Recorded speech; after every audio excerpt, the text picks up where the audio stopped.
শোনো, আমরা বৌমা না, আমরা বোমা। আমরা আমাদের বরের মুখের উপর ওদেরই মার নামের বদনাম করার দম রাখি। এই, তোমার মা নিজেকে কি ভাবে? তোমার মা একটা দজ্জাল মহিলা। আমার শাশুড়ি মাঝে মাঝেই আমাকে শোনায় আমার ছেলের জন্য তো দূর দূর থেকে সম্বন্ধ আসতো। হ্যাঁ, তা তো আসবেই। আশেপাশের লোকরা তো আপনার স্বভাব চরিত্র সম্পর্কে জানতোই, তাই সাহস পেত না আপনার ঘরে বউ হয়ে আসার। তাই দূর দূর থেকেই সম্বন্ধ আসতো। ননদ হচ্ছে ডিরেক্টর আর শাশুড়ি হচ্ছে অ্যাক্টর। ননদ ফোনে ফোনে ডিরেকশন দেয়, শাশুড়ি লক করে। শাশুড়ি যদি হয় পেট্রোল, ননদ হয় দেয়াশালাই।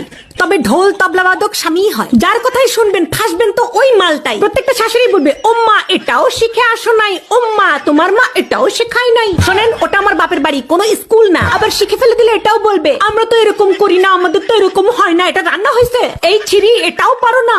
আরে এত সমস্যা যখন নিজে গিয়ে করেন, বৌমা বাড়িতে আসার পর দেখবেন ওরা আর কোনো কাজ করতে পারে না। তাহলে আগে এই কাজগুলো কে করতো?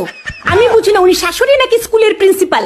সবসময় পারমিশন নিতে হবে। May I go to market, may I go to বাপের বাড়ি, ডাব্বে মে ডাব্বা, ডাব্বে মে আলু। সব শাশুড়ি গুলাই হয় এক নম্বরের চালু। এরা সবাই ধোয়া তুলসী পাতা, শুধু আমি বিছুটি পাতা। তাই আমাকে দেখলেই ওদের খালি চুলকায়। আমি তো বাড়ির বউ, আমি খাবার কেন হজম করব?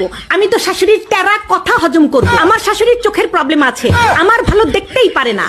কানেও প্রবলেম, আমার প্রশংসা শুনতেই পারে না। পেটেও প্রবলেম আছে, আমার খুশি হজমই করতে পারে না। বিয়ের আগে মনে হতো শাশুড়ি কি ভালো, ওই যে বললাম মনে হতো।